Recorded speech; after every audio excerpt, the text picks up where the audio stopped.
Bienvenue à tout le monde. Donc, c'est moi qui ouvre la séance sur donc la question des mandats en révolution, de la nature de la souveraineté, qui et comment on doit décider en République. Et donc, je vais commencer par laisser la parole donc à Claude Guillon, qui est un spécialiste des enragés de la Révolution française. Donc, je le laisse présenter à la fois les enragés et leur conception de la souveraineté populaire. Et dans un deuxième temps, on aura donc Erwan Zomror qui nous présentera la conception de la souveraineté de la BCIS, donc à l'autre extrémité du spectre politique sous la Révolution. Voilà, je te laisse la parole. Alors je te remercie Stéphanie de cette invitation. J'ai profité de ce que le mandat qui m'a été remis n'était pas complètement impératif pour décider comment j'allais traiter la chose à travers la question de la souveraineté, à travers la question du mandat impératif, qui est un terme d'époque d'abord, ce que je tiens à préciser, alors que démocratie directe est quelque chose qui a été imaginé par la suite. Ça sera en 4 temps, 4 lieux et 4 moments différents. La question du mandat se pose dès avant la réunion des États généraux, c'est-à-dire dans les assemblées qui rédigent les cahiers de doléances. Ce qui fait que, une fois les États réunis, une fois que le tiers s'est déclaré Assemblée nationale, on a 2 types de députés qui mettent en avant la question d'un mandat impératif. Des députés de la noblesse d'abord, dont le degré de sincérité, on évitera de l'apprécier parce que c'est bien difficile. Ils sont probablement inquiets de la tournure que prennent les événements et ils font valoir, ce qui est vrai, qu'ils ont été élus dans un système où était prévu le vote par ordre. Or, comme on s'achemine vers le vote par tête, ils disent « moi, je ne me sens pas légitime pour continuer dans cette voie ». On a également, et cette fois de manière plus tranchée, plus politique, je dirais, parce que de la part des députés de la noblesse, il y a peut-être une volonté tactique. Donc de manière plus tranchée et plus politique, des députés du tiers-État qui arrivent avec des mandats impératifs détaillés. Je vais prendre comme exemple le cahier de doléances du tiers du Poitou, dont les rédacteurs ne manquent ni de fermeté ni d'humour, en expliquant en gros qu'ils se sont tellement fait rouler dans la farine dans le passé qu'ils ont décidé d'utiliser le principe du mandat impératif pour que ça ne se reproduise pas. Et pour parvenir à leur but, ils disent il est essentiel que la province restreigne à certains égards les pouvoirs de ses députés et qu'elle les mette par là dans l'heureuse impuissance de compromettre les droits de la nation. Voilà. Donc ils se moquent un petit peu du monde au passage. Ils ont un certain nombre de revendications, c'est-à-dire ils imposent à leurs représentants des préalables que j'évoque rapidement pour vous montrer que c'est un mandat impératif en somme programmatique. Ils veulent qu'avant toute espèce de vote d'un nouvel impôt, notamment, une loi soit promulguée dont le contenu serait: le pouvoir législatif appartient conjointement au roi et à la nation, les États se réunissent de 5 ans en 5 ans, ce qui est un détail qui a son importance parce que les précédents se sont réunis en 1614, c'est-à-dire par la veille. Et ils disent que les États doivent décider eux-mêmes s'ils se réunissent de nouveau, quand ils le jugeront nécessaire. Les mesures concernant les impôts ne seront valides que pendant les intervalles entre 2 réunions. Il y aura égalité de représentation entre les ordres et aucune atteinte à la liberté individuelle ne sera possible si ce n'est dans les formes prévues par la loi, formule qu'on va retrouver quasiment mot à mot dans la Déclaration des droits de l'homme. Donc on a un mandat impératif que j'appellerais de précaution, à la fois négatif, ne pas voter ceci, programmatif, exiger cela, et qui prévoit une révocabilité automatique des représentants qui trahiraient ce mandat. Ces positions, qu'elles soient présentées par les députés de la noblesse ou par les députés du tiers, sont combattues d'abord par la Cour, qui produit un certain nombre de règlements et de déclarations, et finalement par des députés de toutes les tendances et de tous les ordres en présence. Le roi casse et annule comme anticonstitutionnel, contraire aux lettres de convocation, ce qui est discutable, et opposé à l'intérêt de l'État les restrictions des pouvoirs. Il laisse, alors ça c'est intéressant parce que pendant tout le débat sur le mandat impératif aux États généraux, puis qui deviennent Assemblée nationale, on voit que le débat sur le mandat impératif, tout le monde est contre, mais de manière très embarrassée, avec beaucoup de contradictions. Non, mais oui, mais on en tient compte quand même. En partie, je pense, parce qu'il est mis en avant par des députés de la noblesse, qu'on traite avec beaucoup de diplomatie, mais aussi il y a une espèce d'embarras. Le roi, par exemple, laisse à la conscience des députés de considérer si les dispositions qu'il va prendre s'écartent de la lettre ou de l'esprit de l'engagement qu'ils auraient pris. Donc on ne tape pas du poing sur la table, et il permet aux députés qui se croiraient gênés par leur mandat, c'est la formule, de demander à leurs commettants un nouveau pouvoir. Les députés de la noblesse acceptent d'enthousiasme cette déclaration royale et le supplient d'organiser de nouvelles assemblées pour que les députés puissent, qui se jugeraient liés par des mandats impératifs, donc là toujours cette espèce d'embarras, puissent retourner devant leurs commettants et demander un mandat plus large.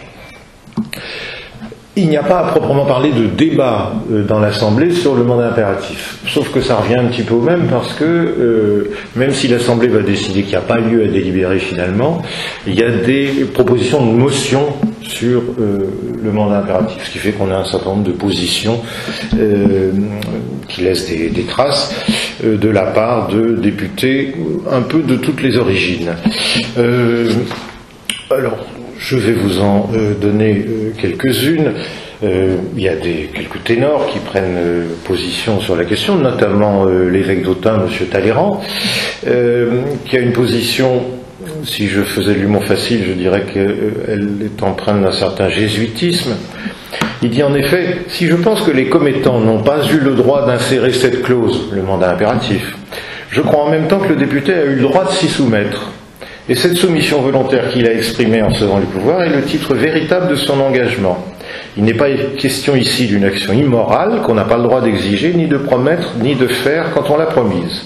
Un député a pu promettre qu'il ne délibérerait pas dans tel cas, qu'il se retirerait dans tel autre, qu'il dirait oui ou non sur telle question, puisque c'était le vœu de ceux qu'il allait représenter.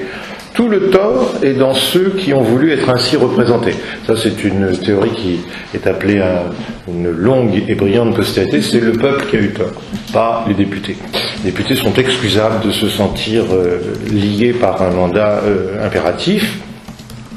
Il est approuvé, après cette prise de position, par Sieyès, dont nous entendrons parler plus longuement tout à l'heure, qui estime néanmoins qu'il n'y a pas lieu à délibérer. Voilà un représentant du clergé. Autre ténor, Barrère, qui signe encore Barrère de Vieuzac, qui est lui député du tiers, qui a une position extrêmement ferme. Le pouvoir des commettants dispersés se borne au choix des députés auxquels est confié l'usage du pouvoir législatif. En conséquence, les mandats impératifs et limités qu'ont donné à leurs députés certains bailliages ou sénéchaussées, ou même certains districts, sont radicalement nuls. Prendre en compte ces mandats impératifs subordonnerait l'activité de l'Assemblée à de petites fractions de la nation et tendrait à suspendre ces opérations. Là, on sent que la préoccupation de Barrère est de ne surtout pas perdre de temps, tandis que peut-être certains députés de la noblesse ont en tête l'objectif inverse, c'est-à-dire de gagner un petit peu de temps de leur point de vue. Donc finalement, l'Assemblée décide que son activité ne peut être suspendue et qu'il n'y a pas lieu à délibérer, malgré des motions que je vous passe, qui sont des motions de conciliation. On pourrait suspendre jusqu'à la fin du mois de juillet, le temps que les députés aillent chercher un nouveau mandat, mais pendant ce temps-là, on pourrait continuer à travailler par bureau. Bon, finalement, assez rapidement, on décide qu'il n'y aura pas de débat. Deuxième temps et deuxième lieu dans lequel le mandat impératif apparaît dans les débats, il s'agit des rapports entre les districts, qui sont une catégorie, une division administrative de Paris, qui vont devenir rapidement les sections. D'abord, il y a 60 districts, ensuite il y aura un peu moins de sections, il y en aura 48. Dès fin juillet 89, il y a une assemblée des représentants de la commune qui est réunie, qui a pour mission de gérer provisoirement les affaires municipales et d'élaborer un nouveau plan municipal. Et là se pose la question du mandat impératif, parce que certains districts, puis bientôt la majorité des districts, refusent que leurs représentants ne reviennent pas devant eux pour chaque décision. Tandis que, bien entendu, au contraire, l'Assemblée des représentants ne dit pas du tout la commune, c'est nous, et nous prenons les décisions que nous avons à prendre. On ne va pas à chaque fois revenir devant une Assemblée. L'Assemblée des représentants, qui est sur cette position, non au mandat impératif, adopte une adresse qui est rédigée par un autre ténor, M. Brissot, dont on va beaucoup parler dans le cours de la Révolution à venir, qui dit très clairement: telle est la démarche des peuples libres. Lorsqu'ils ont déposé leur pouvoir entre les mains de leurs représentants, ils ne savent plus qu'obéir. On peut douter que le terme de cette déclaration ait été de nature à apaiser les ambitions de démocratie directe des districts. Les districts qui sont en tête de la contestation sont notamment le district des Cordeliers, que préside à l'époque Danton. Alors, pourquoi je précise ça? Parce que c'est pas un des districts les plus prolétaires et nécessairement les plus extrémistes qui est dans Paris. Le district des Cordeliers, on est en novembre 89 maintenant, exige un serment de ses représentants. Ils doivent jurer de se conformer scrupuleusement à tous les mandats particuliers de leurs commettants. Ils doivent jurer également: nous reconnaissons que nous sommes révocables à la volonté de notre district. Alors c'est un peu élaboré, il y a après 3 assemblées tenues consécutivement pour cet objet, c'est-à-dire qu'il y a un processus qui est défini, qui doit permettre de faire revenir le représentant devant l'assemblée du district et de le révoquer, cette position étant envoyée aux 59 autres districts, c'est-à-dire cette position a la prétention de se généraliser à l'ensemble des districts. L'Assemblée générale des représentants de la commune, qui elle résiste à cette position, estime que suivre le district des Cordeliers, ce serait exposer la ville à l'anarchie de volontés contraires. Le district des Cordeliers réplique, ne cède pas du tout de terrain, en disant que, et ça c'est très important, il ne prétend pas appliquer le système qu'il réclame pour l'élaboration, pour l'élection de l'Assemblée de la commune et pour l'élaboration du plan municipal à l'Assemblée nationale. C'est-à-dire que ils disent: nous réclamons ça parce que l'Assemblée de la commune est une assemblée provisoire. Ça n'est pas le cas de l'Assemblée nationale, donc nous faisons la distinction entre les deux. Donc il y a une revendication de la démocratie directe, mais à l'échelon local, qui ne prétend pas être étendue au niveau national, c'est-à-dire qu'ils ne reprennent pas, ils auraient pu reprendre la position de exprimer par exemple par le cahier de doléances du tiers du Poitou, qui était déjà sur une revendication de mandat impératif. Là, c'est limité à l'échelon local. Ils sont suivis par d'autres districts, notamment le district des Prémontrés, qui continue à élaborer cette question du mandat impératif. Autre citation: Il s'agit le principe de droit naturel qui assujettit le mandataire à son commettant selon la teneur et la lettre du pouvoir que le premier a reçu du second est un principe immuable auquel le commettant ne peut être censé avoir renoncé dans aucun cas en faveur de son mandataire. On est passé donc d'un principe de précaution et d'un mandat programmatique à une espèce de conséquence logique du principe du droit naturel qu'a le peuple d'exercer sa souveraineté.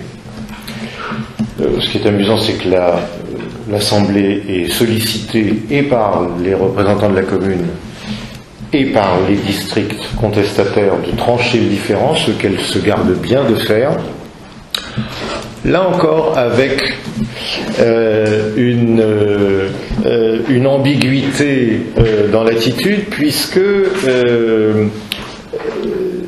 elle refuse de trancher le différend, mais elle donne des gages aux représentants des districts, puisqu'ils vont être admis à siéger à l'Assemblée de la commune, y compris avec leur mandat impératif. Donc on est toujours dans cette espèce de un pas en avant, deux pas en arrière, on est contre mais on ne le dit pas à n'importe qui, pas n'importe comment, pas à n'importe quel moment. Autre question qui ne concerne pas directement le mandat mais qui est un peu liée aussi au thème de la loi faciale, le même district des Prémontrés entraînera la grande majorité des districts sur le principe de la permanence active et perpétuelle des assemblées de district, ce qui ne signifie pas qu'ils siègent jour et nuit et 24 heures sur 24, mais qu'ils peuvent se réunir selon leurs désirs et non pas uniquement sur convocation d'une autorité administrative quelconque. Troisième et avant-dernier lieu où on entend parler du mandat impératif, dans les clubs, je prends l'exemple des cordeliers, et notamment d'une brochure des cordeliers qui est publiée en juin 91, qui commence par un discours sur la nécessité de la ratification de la loi par la volonté générale, dont l'auteur signe modestement René Girardin. Il s'agit du marquis René Louis de Girardin, qui sait que son titre risque de provoquer des allergies à l'époque, la preuve en est, et qui donc signe uniquement de son nom, sans titre. Dans ce document, discours sur la nécessité de la ratification de la loi par la volonté générale, il cite longuement Rousseau, principe. Vous connaissez tous, la volonté générale ne se représente pas. Il y a un long paragraphe de Rousseau qui est cité en toutes lettres. Suit, ce qui est plus intéressant, l'opinion du club, des Amis des droits de l'homme et du citoyen, sur la même question. Le club des Cordeliers écrit « La société », puisqu'il y a ce double nom, la société estime qu'il y a un commencement réel et bien effectif d'usurpation de souveraineté nationale dans la prétention de ses mandataires de ne point seulement représenter leurs commettants respectifs, mais la nation entière qui est le souverain. Que ce serait un monstre dans l'ordre politique comme dans l'ordre civil que de dire qu'une procuration transmise une fois subjugue, asservit le mandant à son mandataire, et que tout ce qui va dans ce sens doit être abrogé et proscrit. On a donc là une justification théorique de la souveraineté populaire appuyée explicitement sur Rousseau, qui probablement imprègne d'autres déclarations, mais qui n'en font pas nécessairement état. Je citerai pour l'anecdote, toujours au Club des Cordeliers, un peu plus tard, en juin 93, une déclaration de Jacques Roux, curé rouge de la section des Gravilliers, une des figures de ce qu'on a appelé, après, le courant des enragés, et qui vient, en somme, rôder devant le Club des Cordeliers une pétition que l'historien Mathiez appellera le manifeste des enragés, parce que il est sinon co-rédigé, en tout cas co-assumé par plusieurs figures du courant des enragés, notamment Théophile Leclerc et Jean-François Varlet, dont je vais vous reparlez après. Et donc devant les cordeliers venant rôder cette pétition qu'il aura beaucoup de mal à lire à la Convention, mais il va quand même le faire, il vient dire « Il faut que le peuple de Paris, au nom de tous les départements, donne demain un mandat à la Convention. » Il en donne un exemple, je n'ai pas repris tout le discours. Il faut que sous 24 heures, elle décrète que tous les nobles seront destitués de toutes les places qui n'appartiennent qu'aux sans-culottes. Donc ce sont les prémices de ce qu'on appellera plus tard le manifeste des enragés, qui est effectivement un mandat, mais alors c'est un programme politique qui va être lu à la Convention de manière très agressive en disant vous devez faire ça, vous n'avez pas encore fait ça, ça veut dire que vous n'avez rien fait. Voilà un type de mandat programmatique, en tout cas le terme mandat est utilisé. Je reste sur les enragés pour le dernier point. Dans ce courant qui correspond de manière très, pour utiliser des termes anachroniques, à une espèce d'ultra-gauche de l'époque, pour se faire comprendre. Ça n'est pas Jacques Roux qui a le plus insisté sur l'idée de démocratie directe, c'est un autre révolutionnaire qui s'appelle Jean-François Varlet, qui est un électeur de la section des droits de l'homme, c'est-à-dire que ça n'est pas quelqu'un qui appartient aux milieux les plus pauvres de la capitale. Et il publie en 92 une brochure dont le titre et le contenu nous intéressent directement, Projet d'un mandat spécial et impératif. Il s'adresse aux députés. Il commence par faire une critique de l'élection à 2 degrés, en disant croyez-vous que nous aurions exercé notre souveraineté dans toute sa plénitude en ne faisant qu'élire ceux qui nomment les députés à la Convention nationale. Avec les citoyens actifs élisent des électeurs qui élisent eux-mêmes les députés. Apostrophe à l'égard des députés, nos députés, vous ne serez plus nos représentants, vous serez nos mandataires, nos organes, vous verrez tracer devant vous la ligne que vous devez suivre. Alors on voit que la marge de manœuvre des députés dans cette vision des choses est extrêmement réduite et on comprend que ça ne leur est pas beaucoup plu. Il fait référence au point que j'ai abordé tout à l'heure, c'est-à-dire il critique l'activité de l'Assemblée constituante, en disant les députés constituants se sont bien exercés à exalter nos droits imprescriptibles, mais ils ont passé sous silence l'article important des pouvoirs, des mandats. Ce n'est pas tout à fait vrai, on l'a vu, mais enfin, il fait allusion au fait que l'Assemblée a décidé qu'il n'y avait pas lieu à délibérer sur la question du mandat impératif. Citation toujours, au nom des principes qu'ils avaient eux-mêmes reconnus, ils ont été aussi despotes que les rois, dont ils avaient ébranlé la monstrueuse autorité. La tyrannie s'est greffée sur la tyrannie, et l'on a vu s'établir une puissance sans frein, des députés sans pouvoir, sans mandat, qui ont pu facilement substituer leur système, leur volonté particulière, aux ordres du souverain. Et il estime évidemment que ça ne doit pas se reproduire. Une autre notation intéressante, c'est que dans cet effort d'élaboration théorique à laquelle il se livre, Varlet estime, vous jugerez si c'est à juste titre ou non, qu'il y a un progrès, et il dit il faut avoir présent à l'esprit qu'en 89, engourdis par les habitudes d'un régime oppresseur, nous n'avions pas de grandes connaissances en droit public. Donc il estime qu'il est en train, clairement, de créer du droit public, en tenant compte des pratiques qui ont été celles des cahiers de doléances, puis des districts, puis des sections.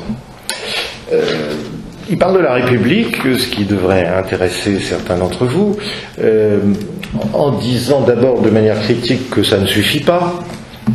Nous avons dit aux citoyens qui s'enthousiasment au seul mot de République, songez que vous n'êtes point affranchis de tous les despotismes, mais néanmoins, un peu plus tard, dans la même brochure, il fait un éloge de la République et de sa division en départements, en 83 départements, qui lui paraît la plus apte à créer une union entre des régions différentes. Malgré cette déclaration républicaine critique, il y a aussi des propos qu'on pourrait qualifier clairement d'anarchistes dans cette brochure.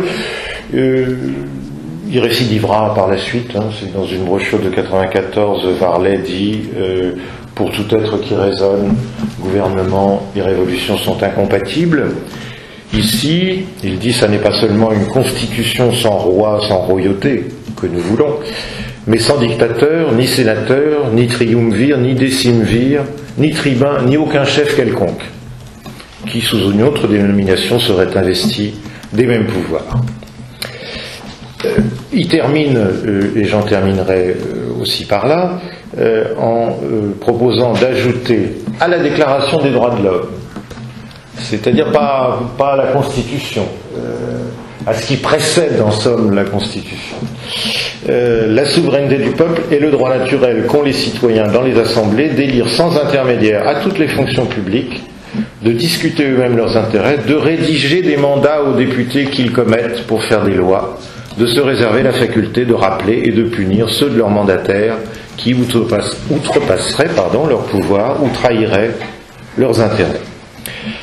Donc, c'est bien, pour conclure, à partir d'une pratique populaire, dès la rédaction des cahiers de doléances, puis dans la réunion des États généraux, où le tiers se déclare Assemblée nationale, puis dans la bagarre entre les districts et l'Assemblée des représentants de la commune, et non pas dans la réalisation d'un programme utopique qui préexisterait et qu'on essaierait de mettre en application progressivement, que va être théorisée peu à peu la question du mandat impératif. Je vous remercie de votre attention.